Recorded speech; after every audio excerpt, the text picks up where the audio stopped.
You know, before I introduce our speakers, I always like to say very briefly that every time I'm here, when our Reverend Dottie isn't here, I feel all your love and all your support, and I'm so thankful for each and every one of you. You're a beautiful community, and we wouldn't be whole without each and every one of you. So thank you so much for blessing my life, blessing everyone here in this center, and for being here today.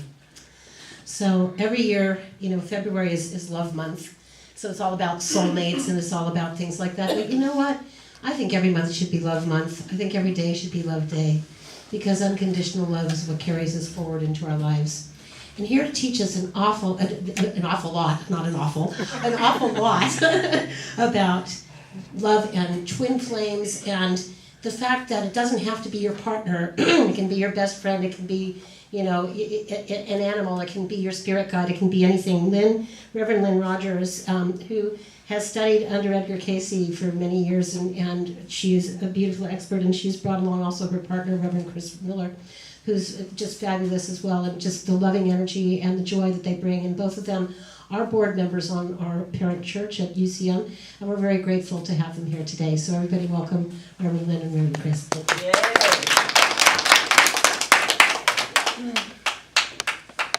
Well, Reverend Annie said it, you know, your soulmate, your twin soul, may not always be a sweetheart at this very moment, but every one of us, every time we go to sleep at night, if you're not with your soulmate right there, you are journeying to be with your soulmate. So you're having a relationship with your soulmate right now, and that's really good to know. So I had a wonderful teacher, the late Jessica Madigan. She had gone through lots of hardships in her life. She was orphaned on Edgar Cayce's birthday in the Deep South. She was intuitive, adopted by a wonderful man who looked a lot like Lincoln and his wife, and she had spiritual and psychic experiences from an early age. But during the stock market crash, he lost everything, and he is one of the ones that took his life. So she's had loss, and she turned to the readings of Edgar Cayce, who lived from 1877 to 1945. Most people here have heard of him in the Deep South, for comfort. And the message in Cayce's readings were really timeless. It was about what I call the Christ purpose in all faiths, the spirit of compassion, of forgiveness, of seeking truth, helping us from life to life in our journey back to being angels. So when we began in the Cayce creation myth, Jessica said, we were androgynous angels with masculine and feminine in one. And we all, she felt, had a certain degree of what we call masculine and feminine within us. You know, so you and your twin soul, there are many other types of groupings, but if you think of yourself as an angel soul, that after a period came into the earth, into a physical body form eventually, maybe in Atlantis or somewhere, that you carried a polarity, opposite polarity, so that you came into body forms, the separation. You also have brother-sister souls, and sometimes people can be in the same gender and still be of opposite polarity, and their polarity balances in a same gender relationship. So there are all kinds of ways that we can express with our soulmate. A soulmate can be a partner, and you're awfully lucky there, but what happens is, Jessica said, say your soulmate. I think of Tom and Mary Gary as really, they identify as twin souls. So their karma is not with each other, right? And this earth plane, have you noticed, has karma in it, okay? Which is us meeting ourselves. We're meeting who we were before and learning from it to come into grace and greater awareness. But Mary and Tom have had more than their share of karmic circumstances surrounding them, and that can happen with partners who don't have it together. They work it out in other circumstances. And some of you may have been in a partnership with a very close soul. First of all, show of hands, who thinks they've met a very close soul in this life? More than one. Yeah. More than one. Well, and that gets us into the idea that when these androgynous souls made this split, it was like a 5-pointed star, Jessica said, in the Cayce creation myth. So one part of you went into every culture of the earth, to the black, the white, the brown, the yellow, the red, Have I left someone out? And so, anyway, The white? the white. I think the Atlanteans, the red was mostly a red group, race culture that was very advanced. When I think there are a lot of white barbarians out somewhere in the Carpathians. But if we look at India and we look at the concept, every god has his goddess. There's a lot of balance that occurs in mythology, and the Cayce readings and Jessica said that every culture has its story of soulmates. In the East, it's the yin-yang wheel. In ancient Greece, Plato talked about this, that you met that other self and you were lost in an ecstasy of friendship and kinship. It's the Mexican Indian tablets discovered in 1500 in Mexico gave a creation story that talked about some of this. And also, and it was Colonel James Churchward who read the creation story on the tablet. Man was created in the dual principle, male and female. The Creator caused this person to pass into a sleep, and while they slept, the principles were severed by cosmic forces. When man awoke, born again, he was two. In the Hebrew biblical creation story, the word for the rib is actually translated as the other side of a person. So it's like an androgynous being that at some points polarizes. And again, like I'm just going to have Kris read this story in a little bit of Jonathan and David in the Bible, who were in same sex but had opposite polarity. So there's so many aspects to it. Did you want to read that story? Okay, great. Okay. This is now Kris. This is from Jessica Madigan's book and her studies of Edgar Cayce readings and interpretations of that. And this is regarding Jonathan and David, one in soul purpose. It says the sex of an individual usually remains the same, fairly stable from our research, but there can be a changeover at times. According to Edgar Cayce, this may be chosen by the higher consciousness. Cayce once spoke of Jonathan and David in the biblical stories as having the same soul purpose, in being the two portions of the same entity or soul.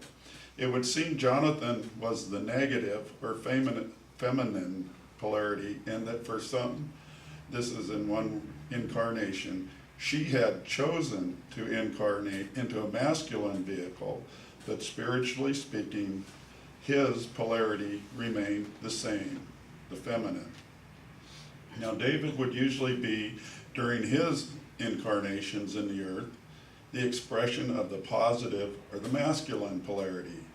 The polarity established in the beginning remains the same for each, unless he or she, for a particular incarnation, had karmically chosen to change gender is a learning experience for the soul. The close friendship between Jonathan and David, the sacrifice of Jonathan for David, even the willingness to sacrifice his throne, would bear witness to the deep love which existed between them throughout the ages. It says, then Jonathan and David made a covenant because he loved him as his own soul. And that was Samuel 13.4. Okay.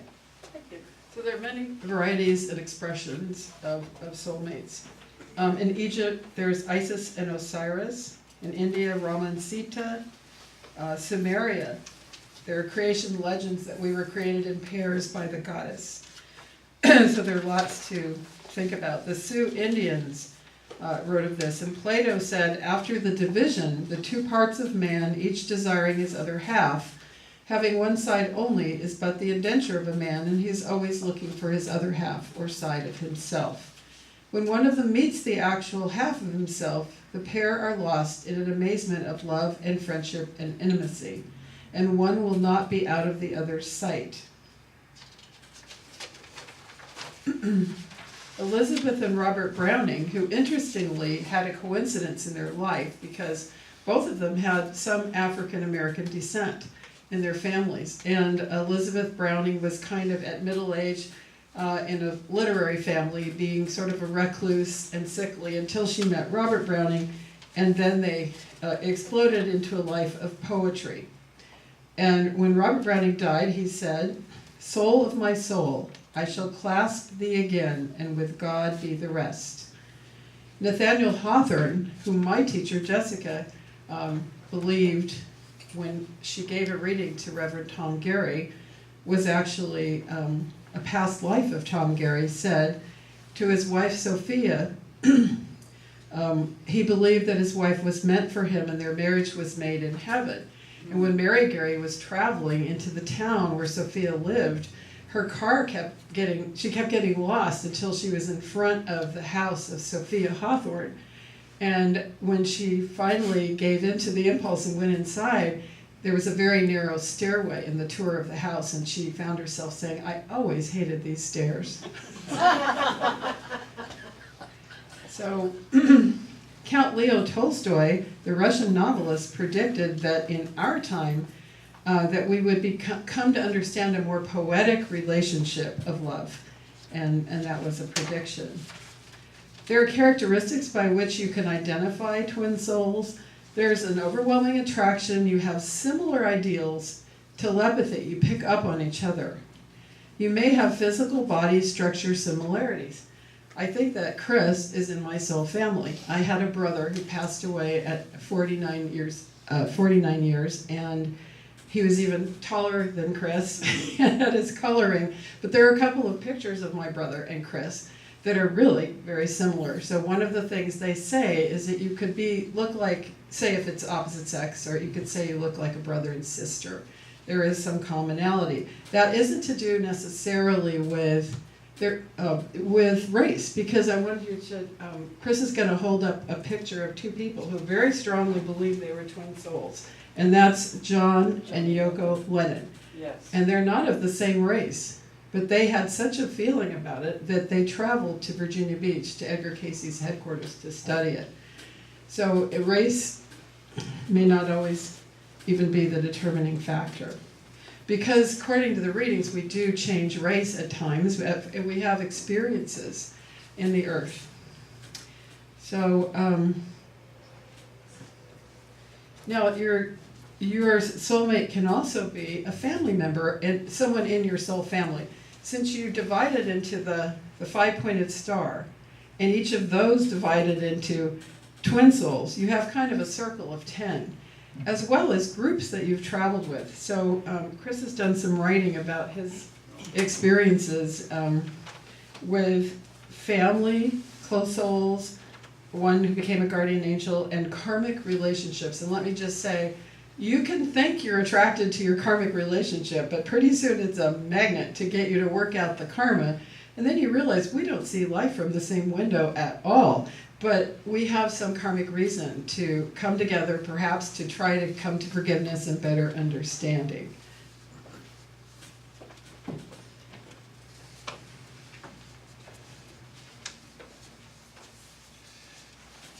Well, my life started out, I was a birthday present to my mother, who was a birthday present to her grandmother. Wow. And that's somewhat unusual. Born on the same day. Yeah, we were born on the same day. I teased that she thought that I was absent-minded, so she made it easy for me to remember her birthday.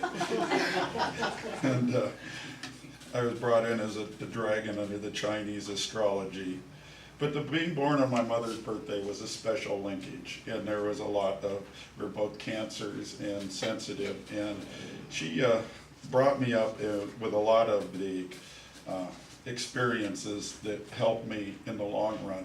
I was raised as in a Catholic school, and yet my mother shared with me the teachings of the Edgar Cayce Association for Research and Enlightenment, books from the Noetic Society, Asteria, and well, these were beyond my father's Catholic faith boundaries. He never interfered or objected, other than requesting as children to keep these things from my Catholic school facility staff, who might not understand or tolerate those teachings outside of their curriculum.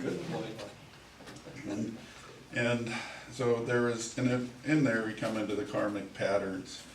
Now, I was born the youngest of 3 sons to my parents in SoCal on the fringe of Hollywood.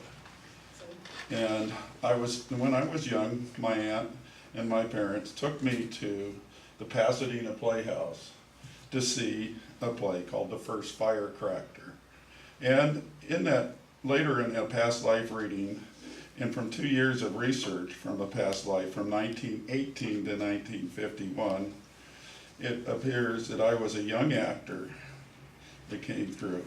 In that life, my marriage with 2 boys, happy marriage, was taken from me by another man. The movie executive had lured my wife away with promises of fame and fortune. And I was depressed and disturbed as the press, driven by that man, turned against me. We had been the magazine's happy young couple. Now I was so put down I had a breakdown and spent time in a psychiatric clinic. And that was in the 1940s. Wow. Although crushed by the loss of my love in that lifetime, I later starred in a film about a man who was disturbed, and that show was acclaimed by the critics. I think the experience in the psychiatric clinic gave me a basis to form my acting realistically. And I was reaching the height of stardom while only 32 years old, when my life was taken by a forced injection of psychiatric drugs that stopped my life, just as I was rewinning my wife's admiration. In this lifetime today, I was somehow adverse to the acting craft, not trusting what had ended badly in the previous one. However, I was somehow attracted to a karmic mate, and my marriage to a woman, we had 2 sons together, was destroyed by another man.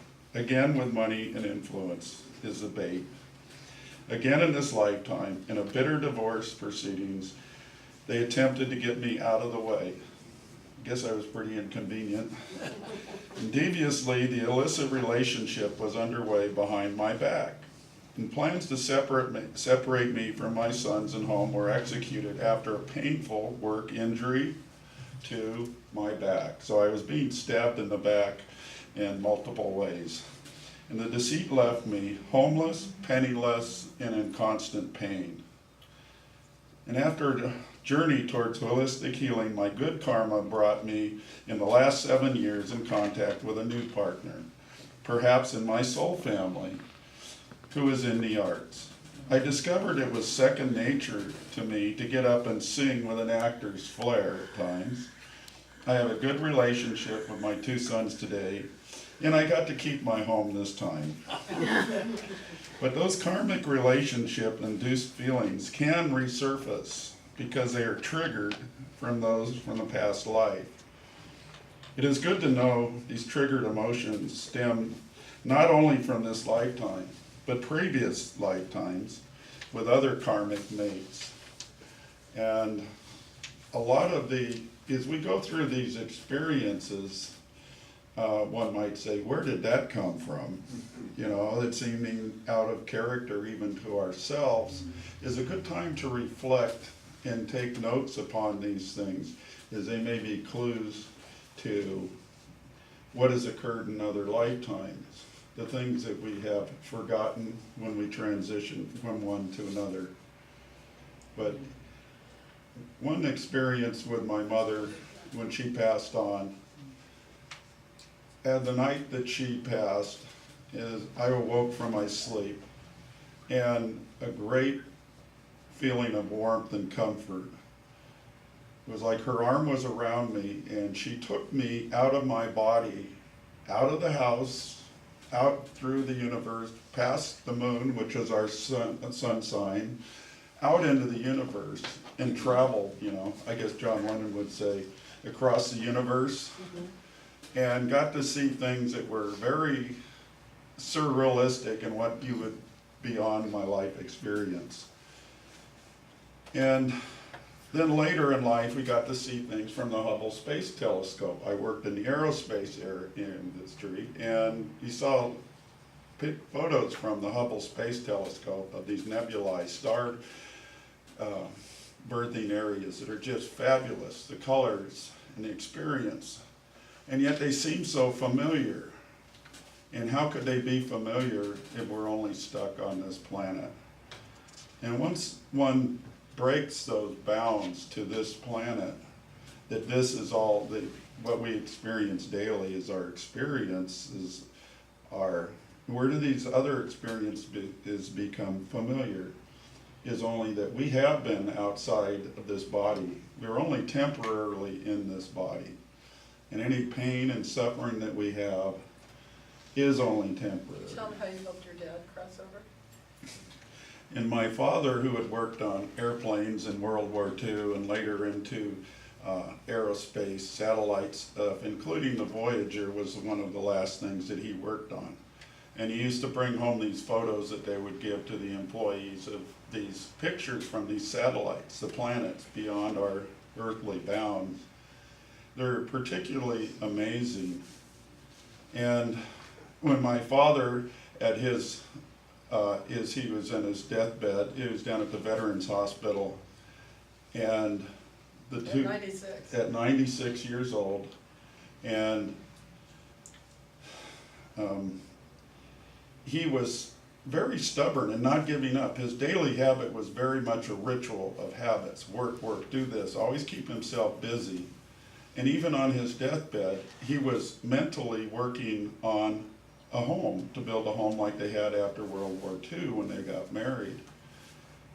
And he was always describing what he was doing and what he was working on.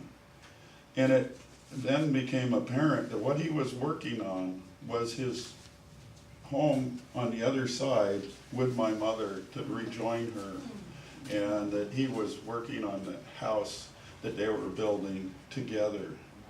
And in the aerospace thing, I related to him that his body was the rocket that was launched him, you know, and that his spirit was the payload that was being delivered to the other side, and that booster rocket had burned itself out, and to let go and to enjoy the transition, to rejoin my mother on the other side in a higher plane and enjoy all the fruits of his labor and to relax. We did ask him why he was sticking around, and he said, this surprised me because he said that he wanted to make sure that I, the youngest son, was doing okay. And we did reassure him of that. And that night he passed. And then we returned to the family home. And the next morning, when we woke up, we're sitting on the patio in the backyard. As a painter, there's a thing called the magical light. When there's kind of a mist in the morning light, and the light is very iridescent and sparkly. And we're out there listening to the birds chirp. And then in this relative silence came a song by Edith Piaf, La Vie en Rose. And it was, this fabulous stereo was projecting this sound. And it came through, just that sound, very loud and very clear. And then when the song was done, you could hear like the record in, the click and the grooves, and it stopped and everything went back. And then about 10 seconds later, the birds started chirping again.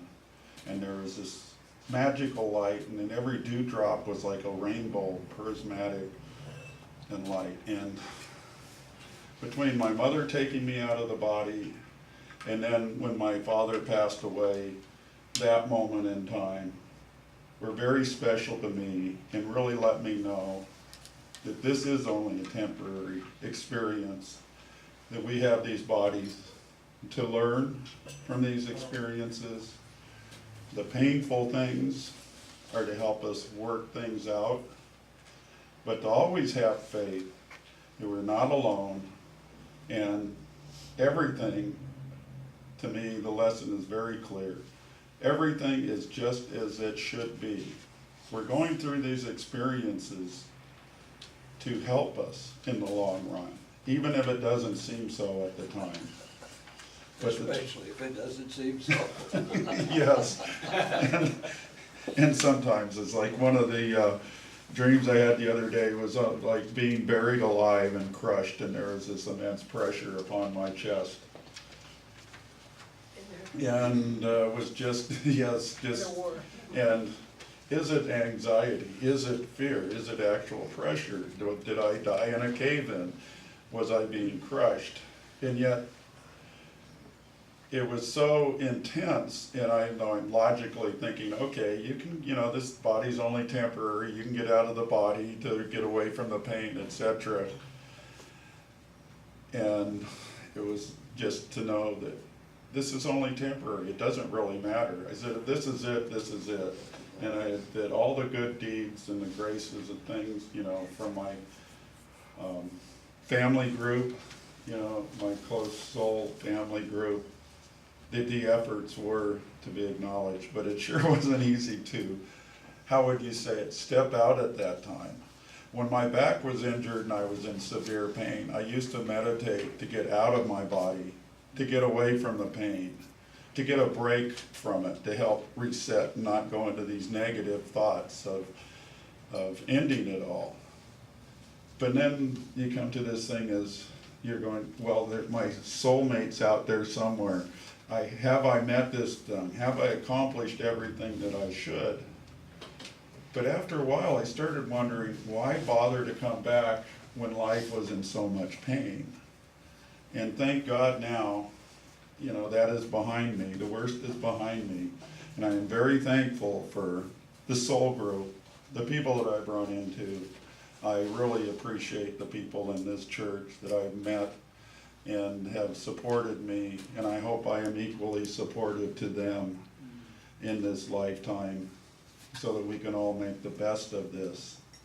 And thank you all for that. I'll turn you back over to Lynn. Thank you, Kris. It does seem like he's been an actor recently, huh? Yeah, there's a, Jessica said if you wanted to know your past lives, you could pray about it. If you want, not just to build yourself up, but to know why you're going through things in your life. Whether it's a humble life or whether it's a life that was recorded somewhere, it can help you to know your pattern. And Kris and I almost met once before. With close souls, there are coincidences. You might have a friend and you'd say, gosh, we almost met back then, and we almost met there, and we almost met there. Because your higher self maybe makes a plan, sort of a sketch of what your life could be. We have choice all the time. And karma and grace came in when, if we don't do something we know in our heart to do, or we do something we really know we oughtn't, we make a little karma there. But when we respond to difficult circumstances with the best we can bring to it, with forgiveness and love, grace comes into it. I have a special daughter, Vanessa, you know her, and when she was young, and she had the autism of all the acting out behaviors and everything, head banging, and I wanted to escape a lot of times, and when I finally learned to put her welfare first, then, and with the help of our church, then group homes came in, then grace came into it. She's the same, but I feel very differently about it because of how I approach it in my heart. And she has grown, by the way, so much spiritually too. She is not the same. Her walking's worth, her spirit and her behavior are so clear now.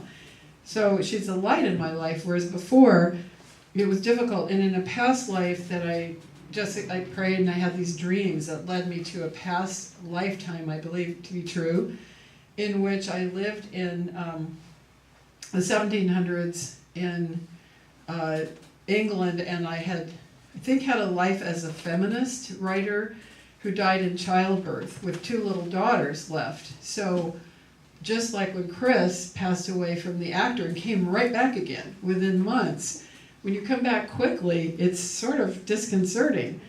A neighbor woman just after that gave birth to a little girl. Her husband died, and she married what would have been my husband, so I became my husband's stepdaughter and my child's stepsister. And so, but my stepsister was Mary Shelley, who wrote Frankenstein, and she was involved with Percy Bysshe Shelley, the poet.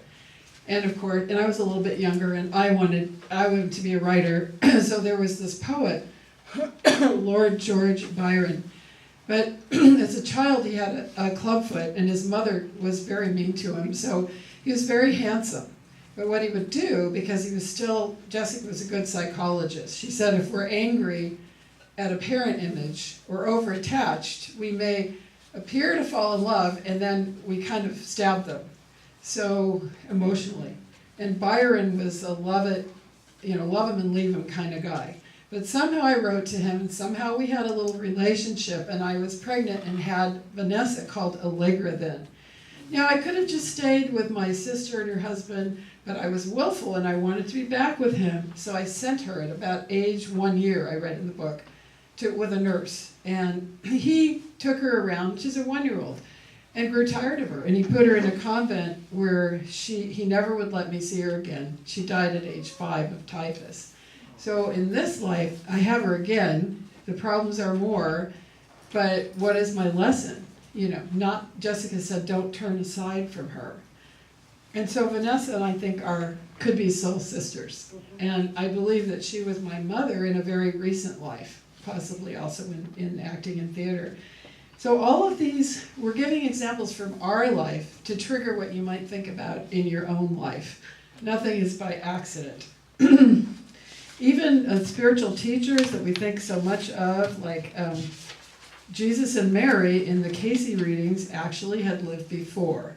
And that kind of brought me back to Christianity, because I had trouble with someone who was absolutely perfect, who came here for an hour. I had trouble with that. But when I realized that Jesus, too, might have journeyed toward the Christ consciousness as a way shower, that made me identify better. And according to what the readings, so they were Amelius and Amelia in an androgynous soul long ago. May have been one of the Adams and Eves. Might have been Ram and Sita from India. And in India, what happened is Ram is thought to have come by flying ship, which is probably from Atlantis. And Sita was the daughter of a priest in India, and her name means born in the furrow, kind of probably goddess energy. And they fell in love, and they got married, and she was taken away sometime after that. They were together, and then this pirate took her away. And when the pirate took her away, it was a long time before he found her again. Well, she had actually had her soulmate's child, but he felt jealousy about that pirate, and he rejected her, and she threw herself in a burning fire. So they made some karma, and that helped me, because I thought if Jesus and Mary in their past life in India could have karma, I can get through it too.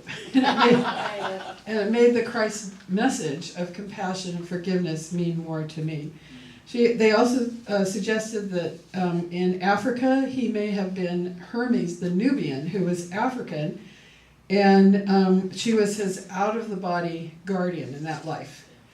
In Africa, well, just go back to Casey's idea, we were these angelic souls. We kind of hovered over the earth. Maybe we were supposed to help with ecology, but our will drew us into getting, for selfishness a little bit, like teenagers with a car key, we enmeshed ourselves in the earth. We made mermaids and centaurs, and pretty soon we had to come in earthly bodies to work that through. And we came into the different races. We started having past lives. By the time we got to Egypt, the wisdom of Atlantis, we were putting it in the walls, in the art, to preserve it there. And there was a high priest named Ra-Ta, maybe a past life of Edgar Cayce himself. And he was telling people they really should stick with one love. That was a great thing.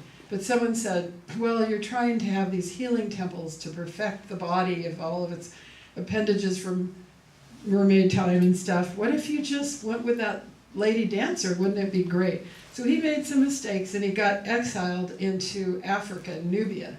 When I did my graduate work there, they hadn't really got into the goddess thing, but a friend did a computer search and found out that Nubia was a goddess culture, actually, where women led the way.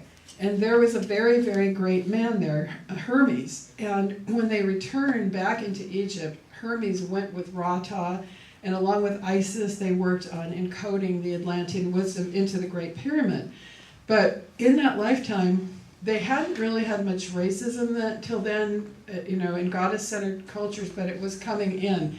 And Jessica said a lot of times when we go through suffering, like we're rejected, we turn to our addictions for comfort. And Hermes apparently loved to eat. He was a very big man. So when he came back later as Jesus and the devil, or his shadow side, tempts him, you can be a great king, you can fly, or you can turn all these rocks into bread. He said, well, no, I think I won't just do that. We have to sort of overcome those areas where we've gone to extremes. So he lived in Africa. He might have been Enoch, the writer of the book used by the Essenes. She might have been Anna or Hannah, wife of Enoch. Melchizedek, and she was again out of the body. And then Joseph, who very similar life to Jesus, 12 brothers, but his own mother had him late in life and she was super proud of him, whereas the brothers had come from concubines. And so he had a lifetime where he still had that grudge with the brothers, and he hadn't quite realized the Christ consciousness. So there are many lifetimes for Jesus and Mary, many lifetimes for us with our close soul and our soulmates. And when Cayce was asked, a young woman asked, how can I recognize my twin soul? There was a very simple formula. It's not only the telepathy, the common purpose, looking somewhat alike, but it's also this saying, the heart knows, the soul never forgets. Nobody, no reader, no one can tell you. You know it in your heart. Right. And it's a great journey of discovery, because we do have brother, sister souls. We're all a soul family here, and yet we do have that Valentine's twin soul. So thank you for listening to us today. And, Yes, happy Valentine's, and this is a very good reason to not be looking at your palm of your hand and your silicone device. When you interact with other people, embrace the moment, look in their eyes, appreciate them. This is why we're here. All this other stuff will fade away. It's the spirits within. The eyes are the windows to the soul. They're the first indicator. You might miss the greatest event in your life if you're staring at an iPhone or some other device. Bless you all. Thank you, Chris.